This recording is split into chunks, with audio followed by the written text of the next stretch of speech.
Hello, welcome back to the Nothing But Bricks podcast. In this episode, I talked to JAFacakesPro, a fellow brick filmer. I'll leave his channel linked in the description, and with that being said, enjoy. Welcome to episode 2 of Nothing But Bricks podcast. Today I am joined with JAFacakesPro. Welcome to the show. Pleasure being here. So to start off, I have a couple questions written down. Can you tell me a bit about your SCP series that you're doing? So it's like it's kind of like a Lego series based on the SCP Foundation, which is like it's kind of like a creative writing project, uh, like wiki thing that they have on the internet. It's been around for a few years, and I'm kind of like making fan animations with Lego about it. Cool. So do you have like a plan of how many episodes you're gonna do? I don't really. It's kind of like a thing that I'm just doing it when I feel like doing it. I'm not really with these videos. I'm not really a guy who kind of like plans ahead a lot. You know. Yeah. I'd be the same for certain videos. Like there's a Star Wars one that I'm doing right now that I just kind of wanted to mess around and Yeah. improvise and just have fun with it. So yeah, I get that as well. Um, so what made you want to get into brick filming? Well, I mean, there's a number of things. I'm from the UK, so I'm not sure if a lot of people in like America would know about this, but there's a cartoon called Wallace and Gromit that was on a while ago, and it was all stop animation, and I really liked watching that as a kid. Um, and when I go onto YouTube, I think the other guy in your last episode mentioned this, but Michael Hickox inspired me to do a lot of these animations. Uh, there's a number of things that inspired me, and I've been doing it for about the last 5 years or so. Cool. Yeah, I used to watch Wallace and Gromit when I was like 4 or 5 as well. Just like yeah, I had a DVD of all the old episodes, so I Yeah. used to watch those all the time. Yeah. Um. So, what's your favorite part of the whole process of making brick films? I mean, it's probably like it's probably maybe like rewatching what you've done, because you spent so much time putting all the stuff together, setting up the sets, doing the animation, editing it, and all that stuff. And then when it's finally finished, I think there's a lot of satisfaction in rewatching it and seeing what you've done, especially when it looks good. Yeah, like the weight off your shoulders almost of Yeah. that you can finally show it off to people. Yeah. Um. Have you ever had like a really difficult scene that you had to shoot once? Or Uh, oh God, yes. There were several. Mainly because I started using green screens a lot more often pretty recently, and it's always those scenes because it's impossible to get them to like work properly. With the because if you have a character who's got like a green shirt on and then he appears on scene, then it just messes up the whole shot. Um, so there's definitely stuff like that. I mean, I think I mainly do videos about historical battles. There was a particular YouTuber who inspired me a lot, which was I think he's called Brick Dictator, and he did a lot of historical battles. And the thing is, I did quite a lot of those, and they always involve moving loads and loads of figures at once. Like it can be a nightmare, especially if they fall over a lot. So that's definitely. I don't think there's one specific scene that I found difficult to do, but there's just a number of scenes that are they're just challenging to get right. yeah. I also like the medieval figures, the way they have like the knight helmets and stuff. They're really unique pieces that they have attached to Yeah, the helmets. it's just yeah. I just think Lego. I think they do really. I think most of the pieces that I have are from like the '90s. So that they've always been good at doing this kind of stuff. Yeah. Yeah, for sure. Um, yeah. So, what's your favorite brick film that you've made?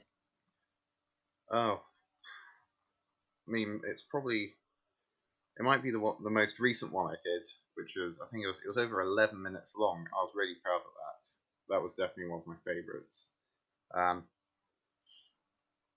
but genuinely, in terms of like how well it's done on YouTube, I had one video that really blew up a while ago. It was a recreation of the Battle of Cynocephali, which is uh, a battle between the Romans and the Macedonians in Greece, and that video got about I think it got 1.8 million views at the moment.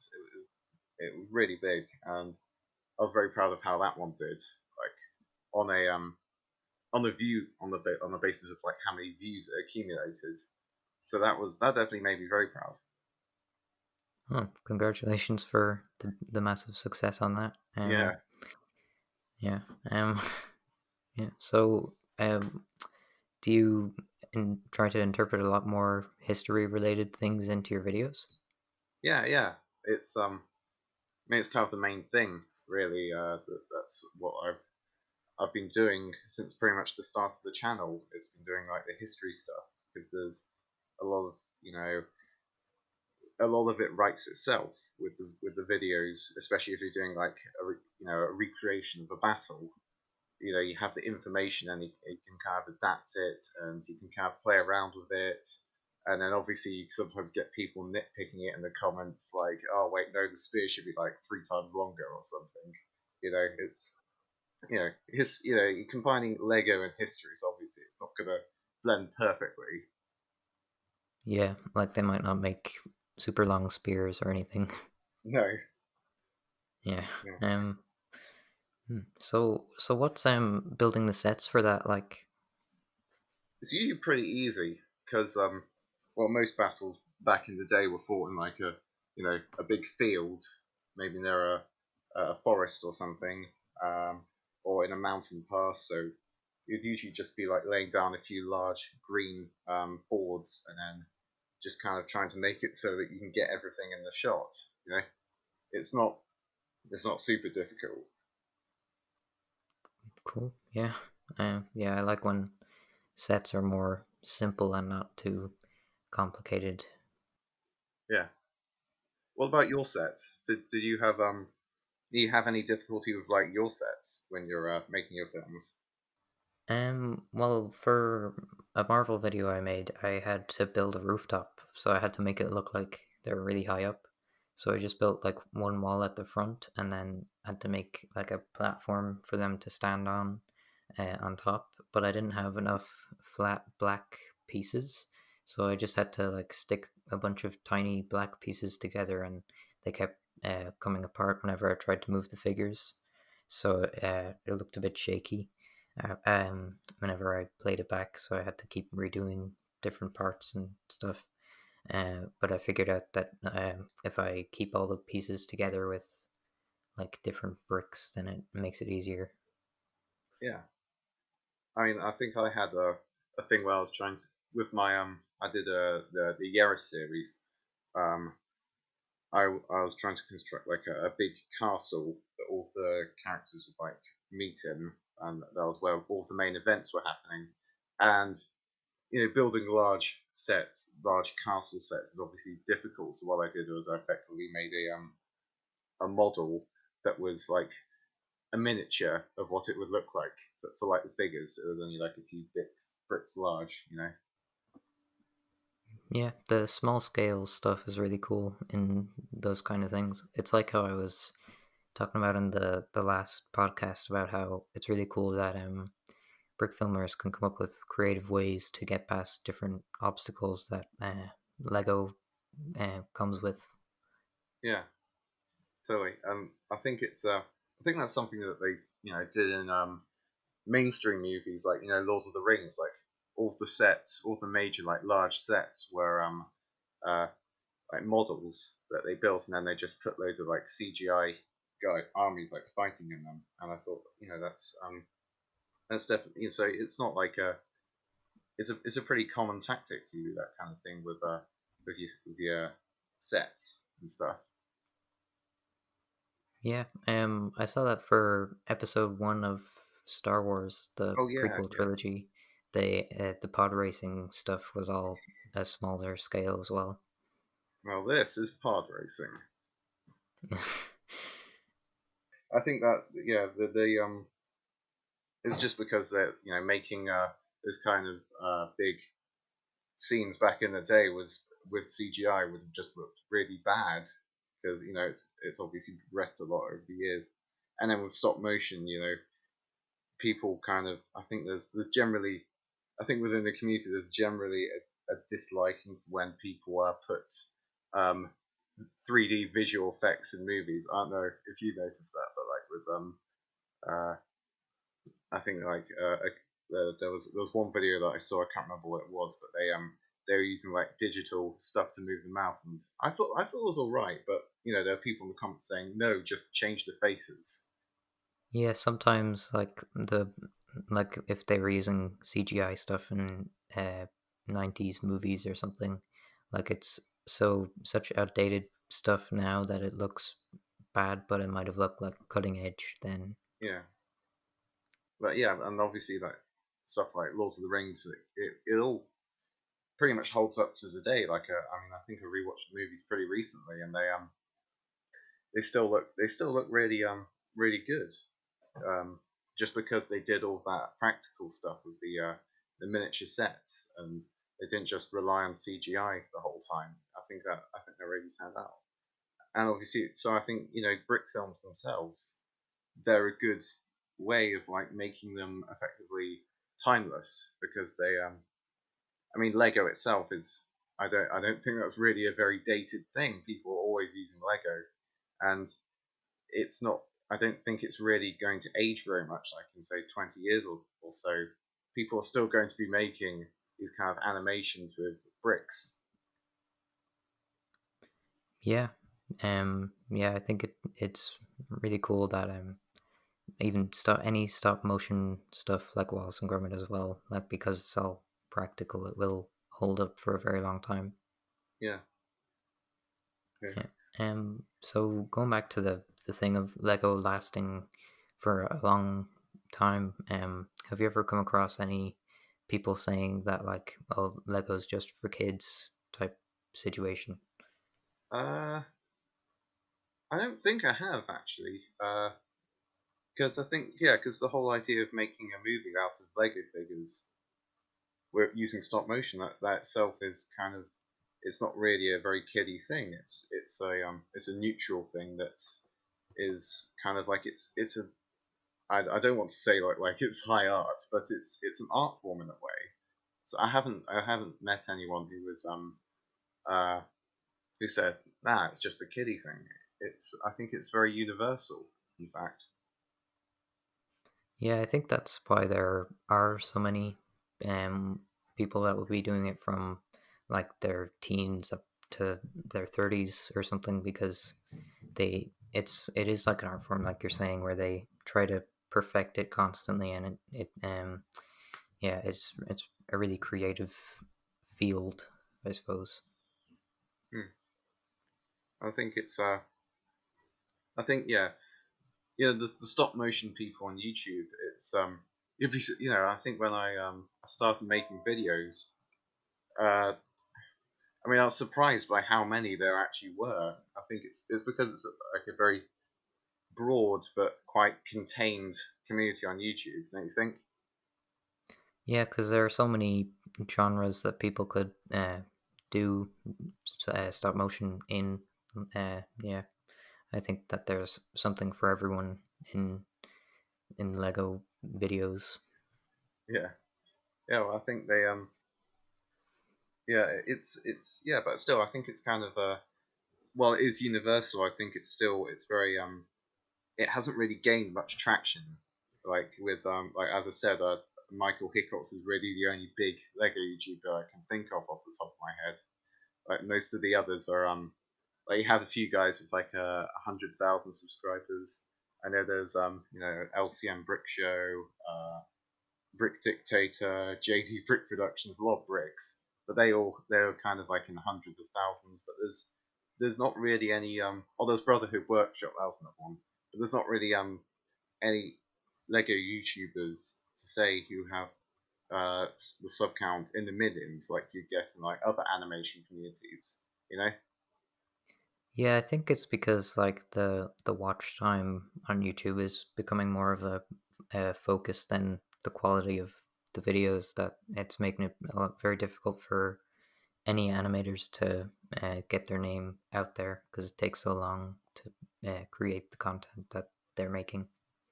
Hmm.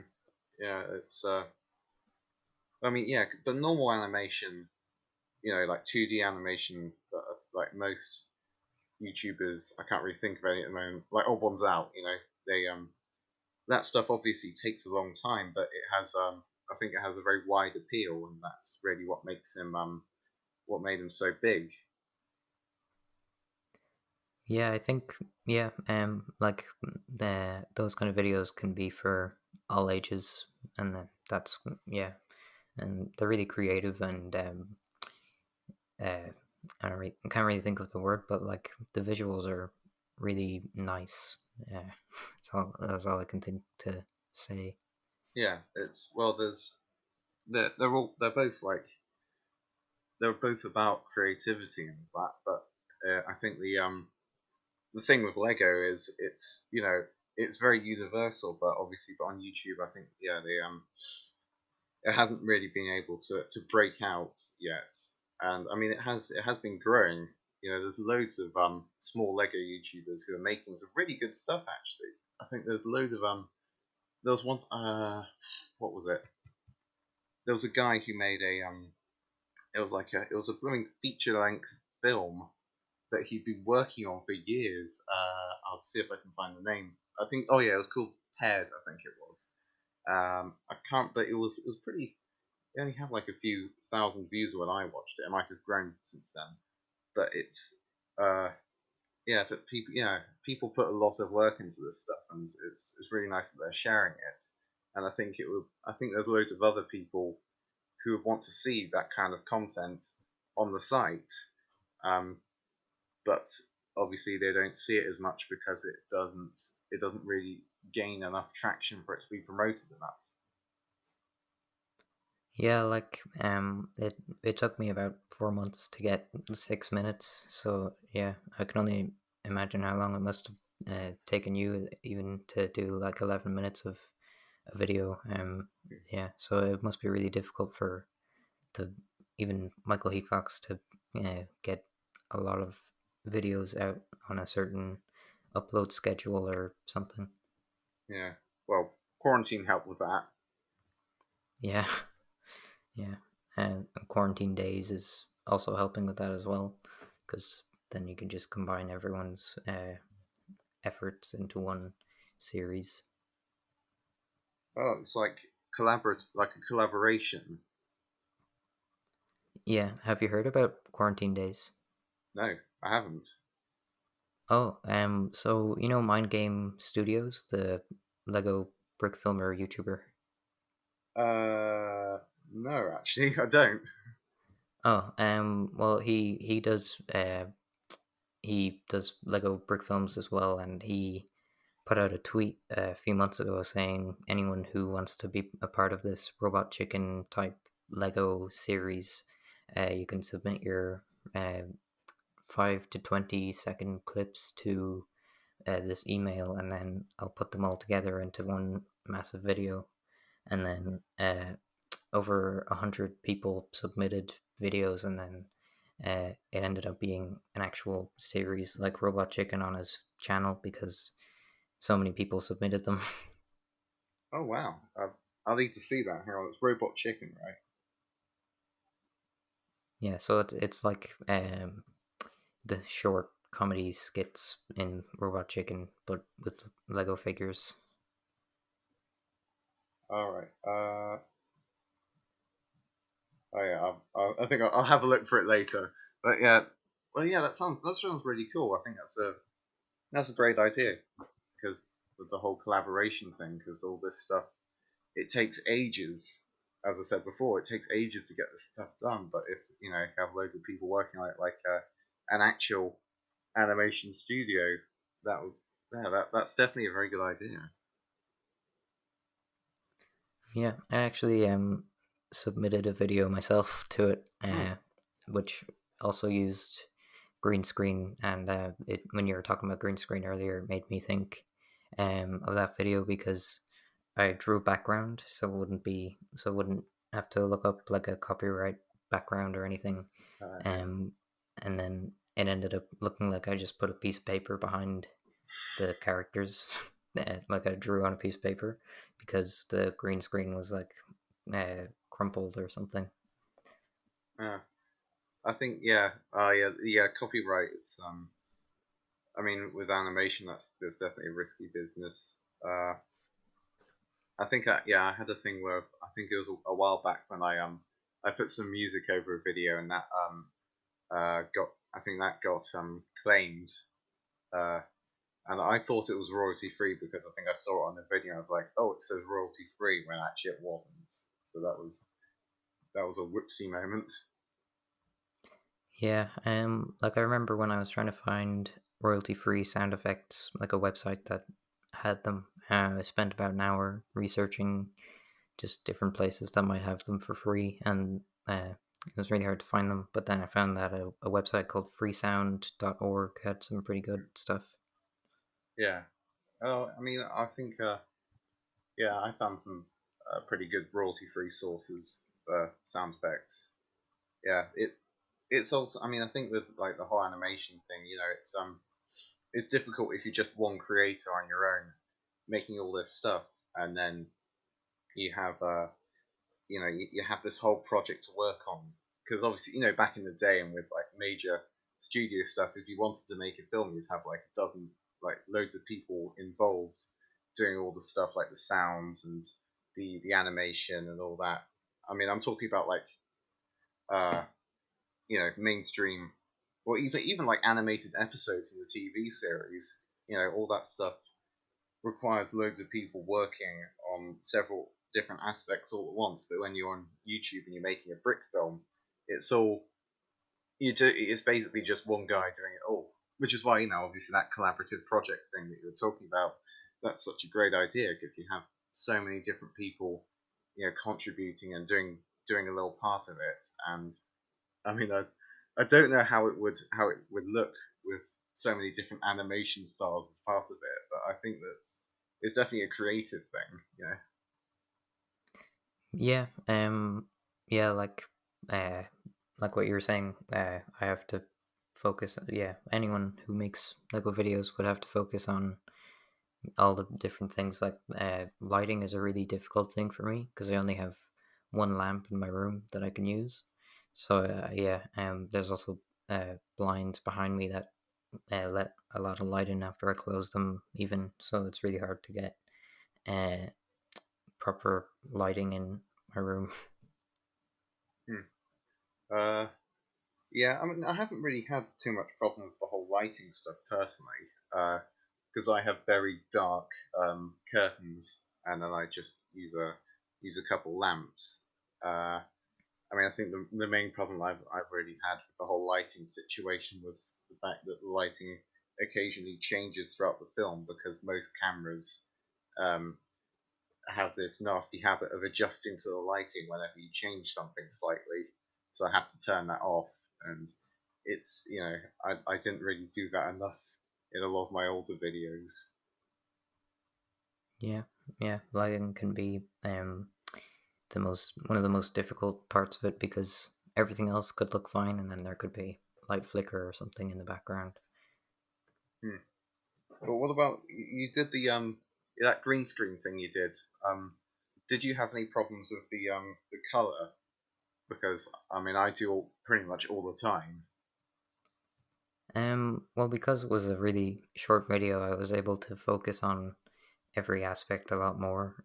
So I made sure that none of the characters were green or had any Yeah. green on them, and then I was able to like the green screen looked fine because it was closer up, but it was also like the top of it was like poking out a bit, so it made it look a bit bumpy, and then made it look like a piece of paper. Mm. But apart from that, there weren't any issues with it. What background were you trying to do? It was meant to be like a forest background, but I didn't draw it very well because can't really draw. So yeah, so I just kind of tried to draw some trees and stuff, but you could probably see in the video that they don't look very good. No. What if you did the thing where you had trees? Did you have like trees in the background of the set, and then you put the green screen behind that? That would have been a good idea, yeah. But I thought about the background after I already shot it because I kind of just wanted to um get it done before the time to hand in videos was done. All right, fair enough. I mean, yeah, but I like it when videos incorporate if they have a green screen, they're able to they incorporate it well with the actual set, so it actually looks like the characters are actually in a much larger place. I've never been able to actually do that right, but it looks really cool when people do it properly. I think there was Brotherhood Workshop. Yeah, he does a lot of videos where he's able to blend his sets in really well with like the green screen backgrounds that he does. It's a really good effect. Yeah, like I don't know if you saw, but for the Mandalorian recently, they had like a room full of LED lights that they could like change into certain colors to look like a background. Oh, So they had like a round room where the ceiling and the all around was just what they wanted it to look like, and then it ended up looking like the like Tatooine desert or something. oh, yeah. No, well, I haven't actually seen the Mandalorian yet, but that's really innovative to be honest. I mean, I think there's I think that with lighting and backgrounds, I suppose you have the advantage of being able to manipulate the exposure of the lighting, so it kind of looks like maybe if you want it to be daytime, you have like uh, the camera being more sensitive towards the light or less sensitive. I mean, I'm not sure how that I'm not sure how well that relates to what they did in Mandalorian, but I think if you're talking on a more basic level, if you with like making a brick film, that's definitely like an easier thing to manipulate. What do you think? Um, yeah, I think uh, lighting is yeah, it's really easy to like you can set the can't really think of what I was going to say. Sorry. Yeah, you can set the scene to whatever you want. Yeah. Mm. I find it difficult myself sometimes because uh, like I said, I only have the one light, so all of the lighting in the scenes would look pretty much the same. Um, yeah. Well, I mean that's not necessarily a bad thing because if you have only one light on your set, that kind of corresponds to like if you're outdoors, that's where the sun would be. You know, it will be uh, it makes it look more natural with how stuff is in real life. You don't tend to in real life you don't have multiple lights coming down from the sky. It's not Tatooine. Yeah. Yeah, it does help with keeping it consistent. Yeah. Um, yeah, but if it was like I was trying to set it to be to look like it was the middle of the night or something, I wouldn't be able to because yeah, I don't really know much about lighting. But Yeah. I mean, I think I've done a couple of night sequences. They tend to be easier if you're doing larger sets. I find because if you're doing a set and it's in daylight and it's a very large set, you have to worry about all the green screen stuff, or if you're doing this as a clever angle or something, you know, and you have it on my desk. It's always a mess on my desk, so I have to remove a load of stuff just to get a large properly sized set on it. So it, when it's nighttime, if I'm doing a nighttime scene, it's dark, it's easier for me to conceal a lot of the stuff on it with like a black board at the back or something. Um, but yeah, I mean the whole thing with shooting nighttime stuff, or well, stuff in a dark space, not necessarily at nighttime. It's the fact that it looks physically worse. I don't know why. I think there was.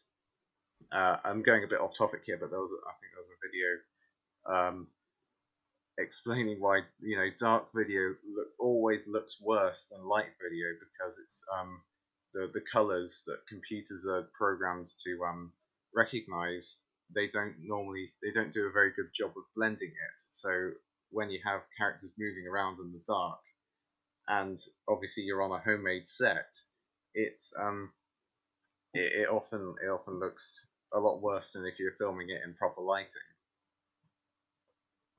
That's really interesting, actually. Yeah. Yeah.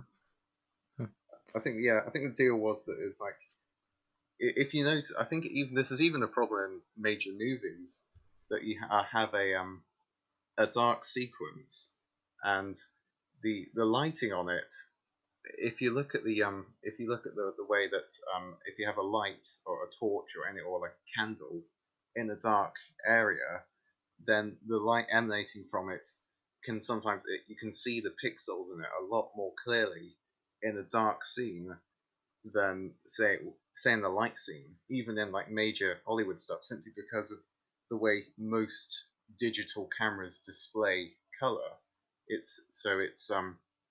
So it's difficult for it to actually look good and for us to kind of divert our attention away from like of the horror of dark video. So then the darker the video, the more noise there would be in the pictures or the images. Yeah, pretty much. I mean, it's really just the problem of like contrasting the uh, a light source within a dark area. I think that's both kind of fascinating and kind of annoying, because if we were to try and correct that problem, we'd need like the best cameras we have, like with really good, well, not necessarily the best cameras, but the best kind of screens that are able to show like these perfectly done high definition videos, and obviously that costs a fortune to get. And even if we are able to get that, you need the film to work like that as well. So as it stands at the moment, dark video in general does not look very good. Yeah, yeah. Hopefully there's some kind of way to do it in post-production, like some kind of effect or something you can add in the future. Yeah. Well, I mean, I'm sorry if I've ruined like any video set in the dark for you. No, it's fine. It's really interesting though. Yeah, I think it is. But it's, with every aspect of filmmaking, there's always stuff that directors and like the artists can do to kind of like smooth over that kind of stuff, to kind of make it, because there's always, when there's a hurdle in filmmaking, someone's always going to try and find a way to jump over it. And it's you know it's really interesting seeing like the creative ways people have of overcoming that kind of stuff. Yeah, yeah. Like for the first Star Wars, I think uh, they went for a lot more practical effects than like computers done on than stuff done on done on computers, because it was a long time ago. But there are documentaries and stuff about all the different effects, and it's really interesting actually to check out all the stuff that they did. Yeah. Oh, I mean, I always view the prequels as being uh, just like overkill on the whole CGI front. But yeah, I think it's uh, it's interesting that they had all that practical stuff, and people kind of pass it off as just being CGI, just because it actually, that some of the stuff they did was really advanced at the time. Yeah, like I think they were one of the first productions in film to use a blue screen. Were they? Yeah, because I was watching a video where someone tried to recreate the scene where a TIE fighter was like flying in space, and they had a clip from some kind of documentary where someone involved was talking about how they had some kind of blue screen technology to figure it out. Wow, that's yeah. So blue screen as an because green screen's been around since like the 1920s, I think. But they haven't that like the first time they used blue screen was in the 90s. Hmm. Maybe it was green screen then. I don't know, but yeah, it was one of those, and yeah, they figured out how to make it look really good then when they were flying in space. Yeah. Well, I think I think yeah, because the prequels, people, they look dated today, but when they came out, they the effects they had, people actually people overlooked a lot of the major problems of those movies just because the effects that they had were really good for the time, considering that computers were just like big bricks that had a screen in them, and they weren't very good at like processing 3D models and such like they are today.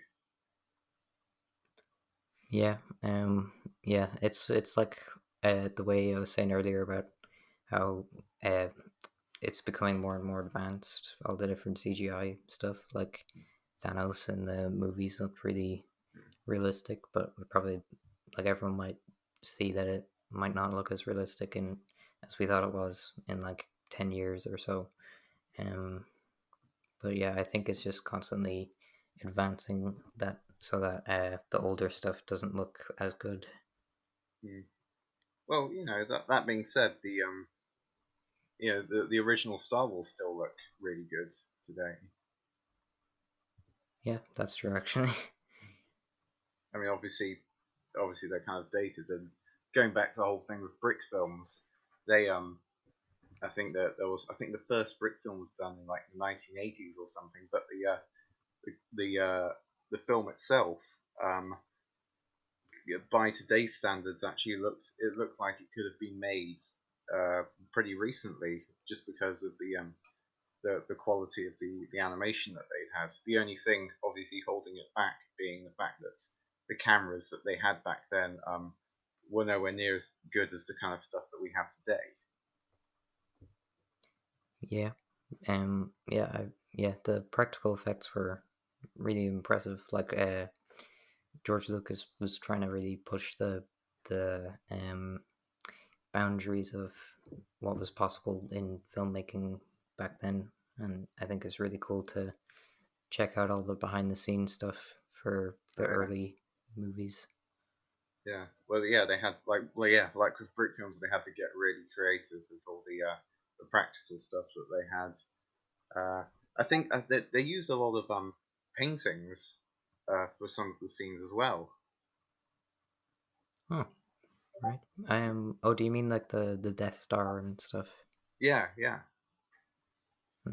I think I heard about that a few years ago, and then yeah, you just yeah, reminded me about it. But yeah, that was pretty cool as well. yeah. Because obviously, yeah, they didn't have CGI, so they just they got like really talented artists to do a big map painting, and that's what they used for a lot of the shots. Yeah, that's really cool. Yeah. Um. Yeah, it's also like with brick filming, people can find ways of getting past the restrictions of Lego figures by coming up with creative ways of using different, just random bricks to look a certain way to Mm. get the effect that they're looking for. Well, yeah, I mean, I think the figures, the fact of making a film out of Lego figures themselves is obviously very restricting in the fact that they can't move their arm joints like humans can, so it cannot very restricted. But when it's done right, when people are able to exaggerate the right things, I think they do a really good job of making them look human in a way. Yeah. Um. Yeah. Forest Fire 101 is a good example of someone who can do realistic movements and stuff in their videos. Yeah. But the what was I saying? I think I was saying, yeah, earlier I said that those people generally don't like it when people do the digital stuff with figures talking, and they prefer it when you use actual Lego faces. And I mean, I don't really see that as being a significant thing that holds them back, but I'll agree that it blends more when you have practical effects done with actual Lego rather than digitally adding stuff, and obviously that makes it more timeless. Yeah, yeah, it definitely makes it feel more like a real person made it than like a computer. Yeah, well, isn't that like that's just like most modern blockbusters? Like half of the work's done by the actors, then the other half's done by the computer. Yeah, like all they have to do is stand there for 5 seconds and they have the whole movie done on the computer instead.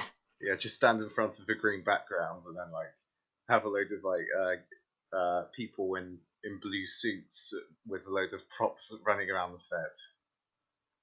Yeah, Yeah, what was it? The Jungle Book movie. I think that's one where it's like so much of it was done with CGI and it looks really good, but I mean obviously I'm kind of fearful about the fact that like in 20 years or so, like the Star Wars prequels, will we come back to them and say, "Oh God, that was dated"?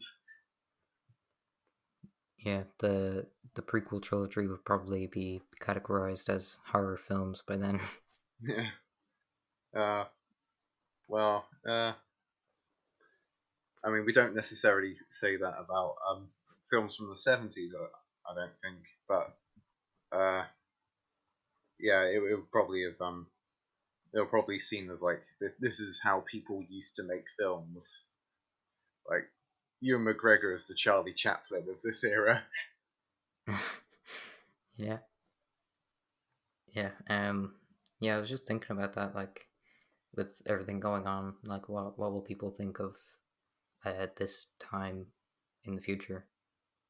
Mm, well, it tends to be. I don't. I think I think this is more my personal opinion, but it tends to be, in my opinion, that good art often comes out of when things aren't really right with the world.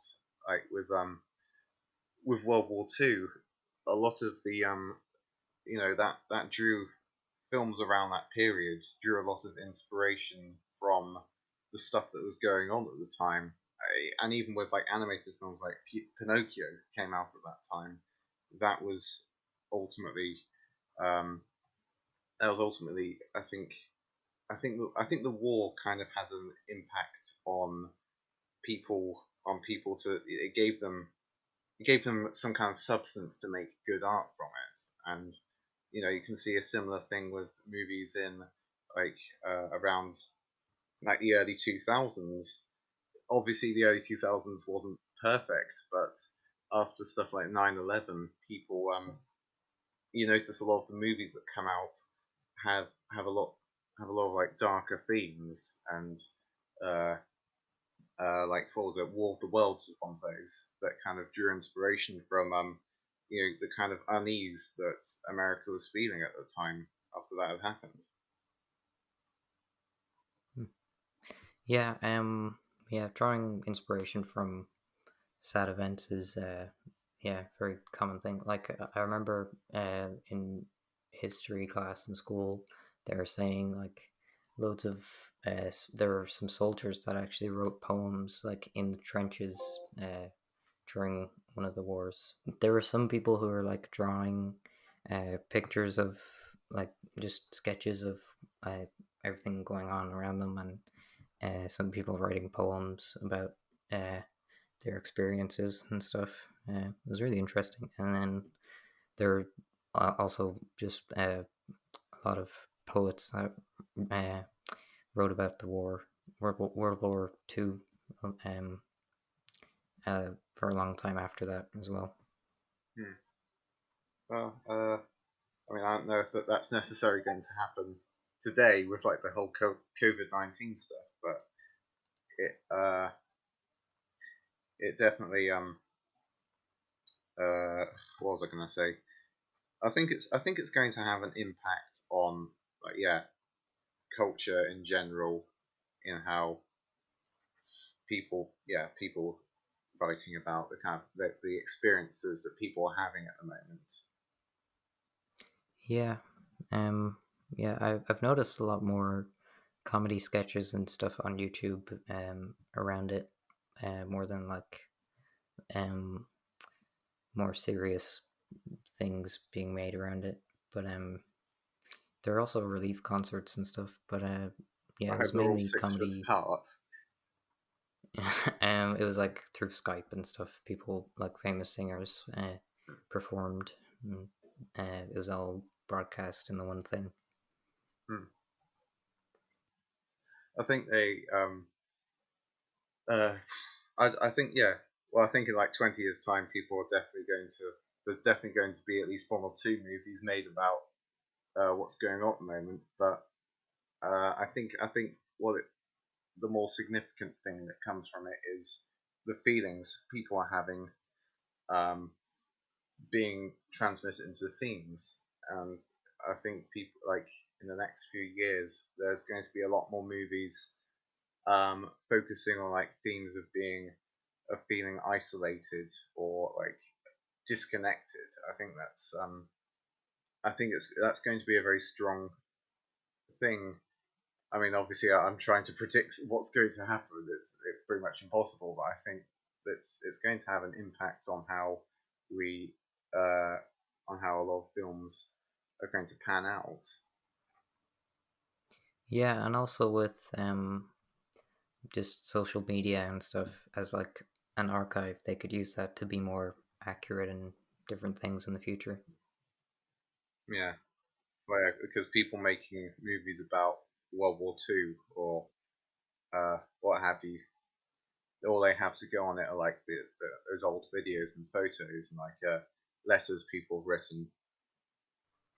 Yeah, yeah. So it'll definitely be the online stuff will be a big help for um how they want to portray certain events. And yeah, Yeah, well, it's like it's a massive, it's effectively a massive archive of stuff uh, that you can refer to, and you can pretty much get almost pinpoint accurate detail because nowadays, if anything ever happens, someone's probably got a camera out recording it.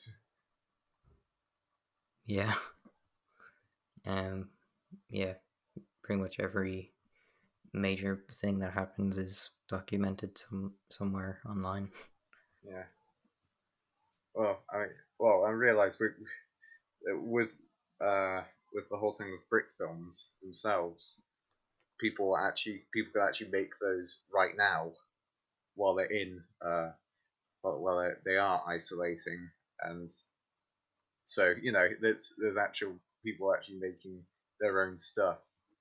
In fact, what I'll argue more so than ever before because everyone's at home right now.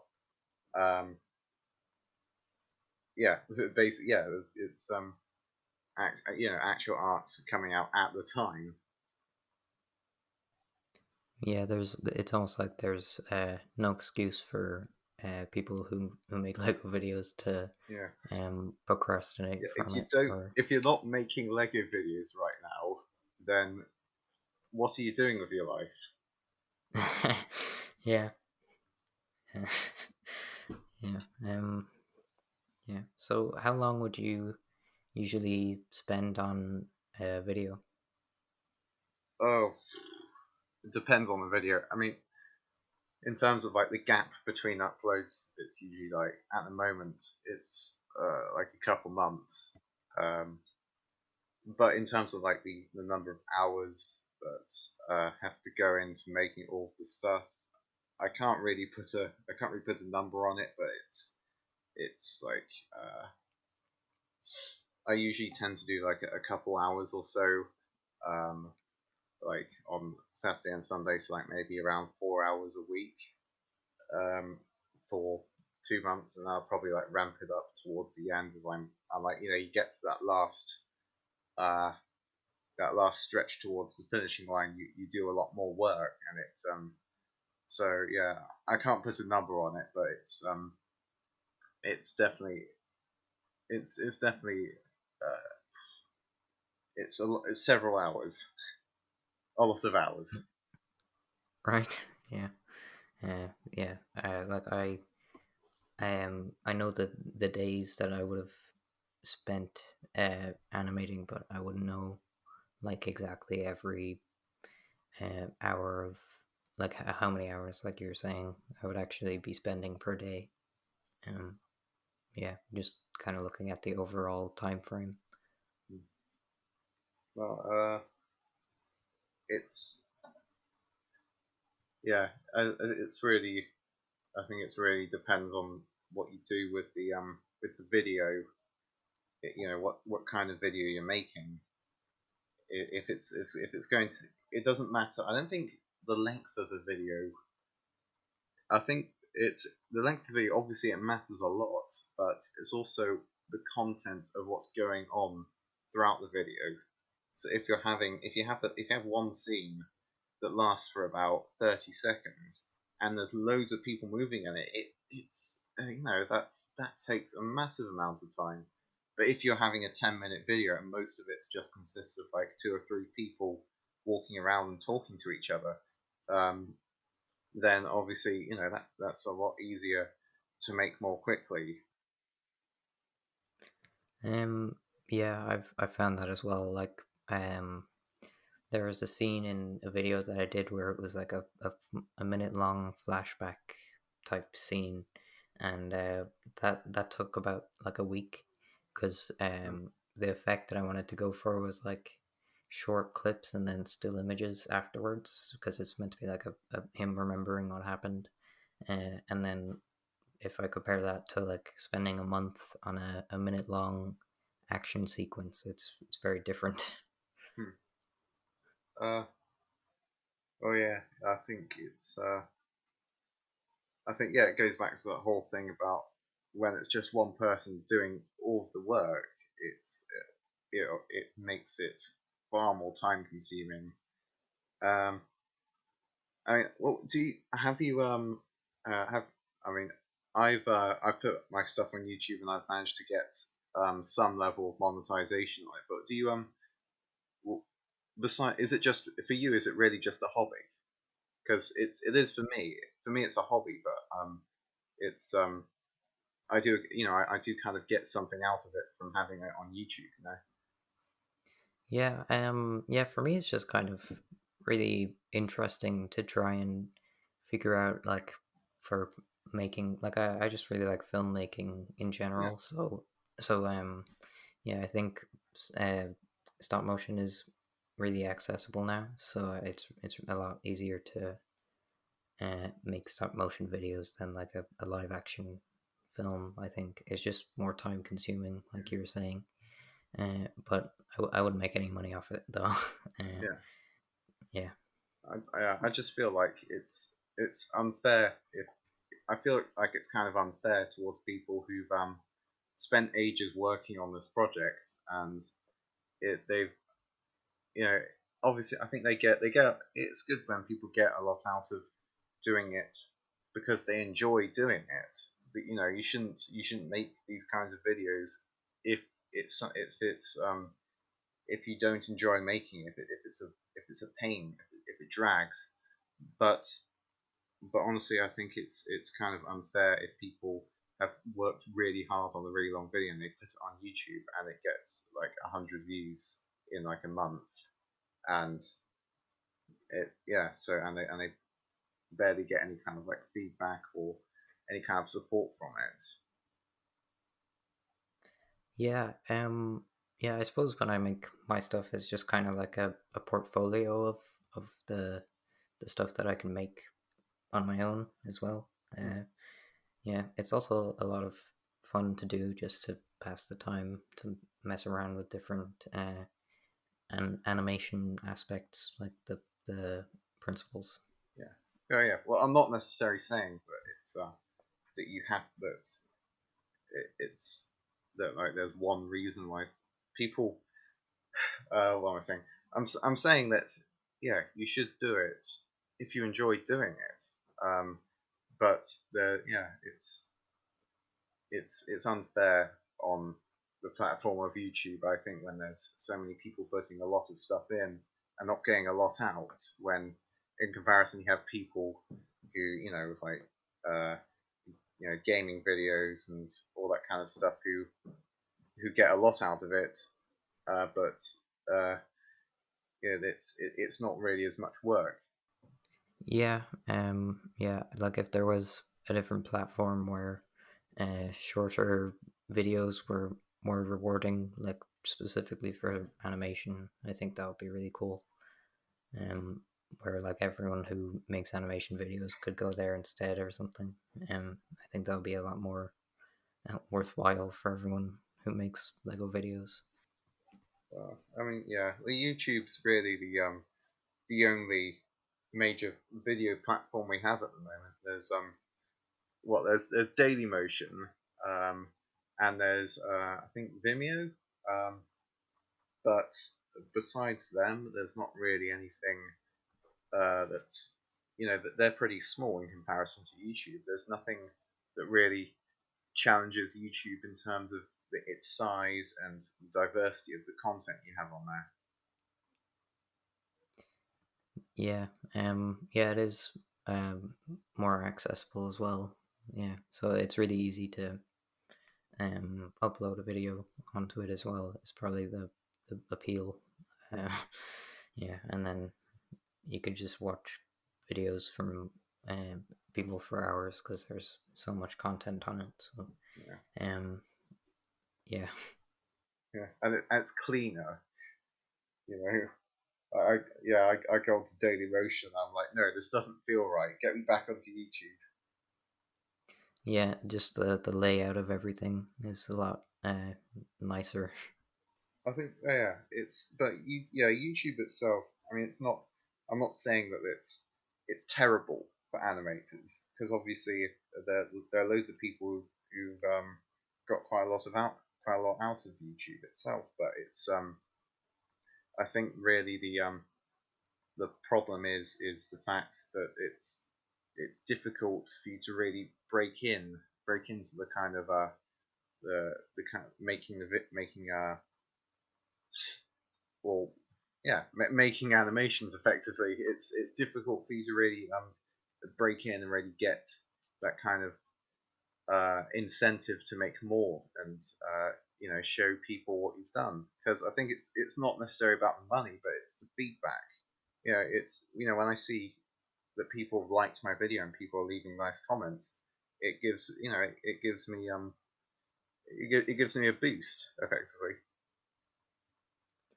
Yeah, yeah, like I'm able to send all the videos to the people that I know, and then they give me positive feedback as well, which kind of encourages me to make more because, yeah, it's also something that I really enjoy as well.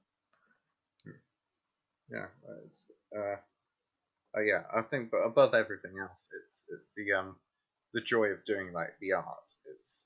It's like drawing a picture or painting a painting. That's ultimately what it's about. Yeah, it's like having something that you can uh, say that you were passionate about, like um, just I don't know, just creating something that came from your imagination. That's what I was trying to say. Yeah, yeah. Uh, I was going to talk about the thing that I've noticed also about the brick films on YouTube is the people who are watching them. They're all everyone's it's a very young community. Like everyone's kind of like in their early to mid teens. Like that there's not many people like even the older people are kind of like in their 20s. You know, it's a very old, like very young based demographic. Yeah, I think it's just like people, like teenagers, getting into filmmaking, like myself. Yeah.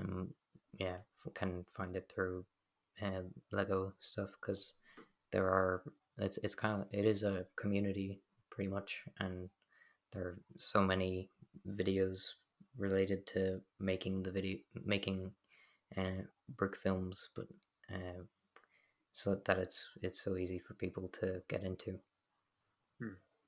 Yeah, I think it's I also noticed another thing about it. Uh, yeah, I think it's very inclusive, but it obviously appeals towards younger demographics. But I also noticed another thing is that with one of my videos, it actually a lot of the traffic was coming from I think it was Indonesia. Like it has international appeal, but I was surprised about the fact that I had so many people from like Indonesia and Vietnam who were who had who've been watching my videos, which is kind of. I was thinking, what? How they can't read?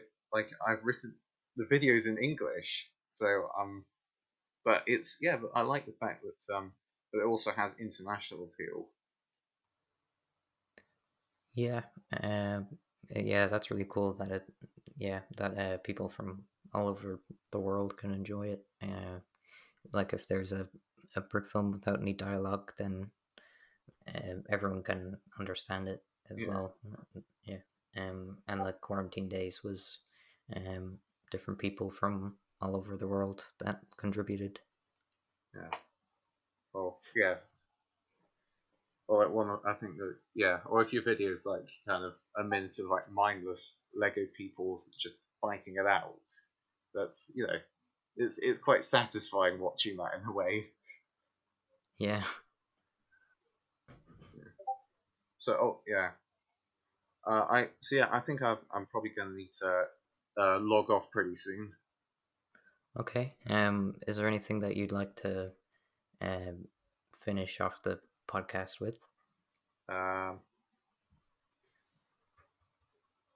if you're animating a video and the Lego figure falls over, keep trying and use blue tack Okay. because that's a Well, lifesaver. yeah, for sure. Yeah, thanks for coming on the show. Thank you. It's Yeah, great being here. Thank you. no problem.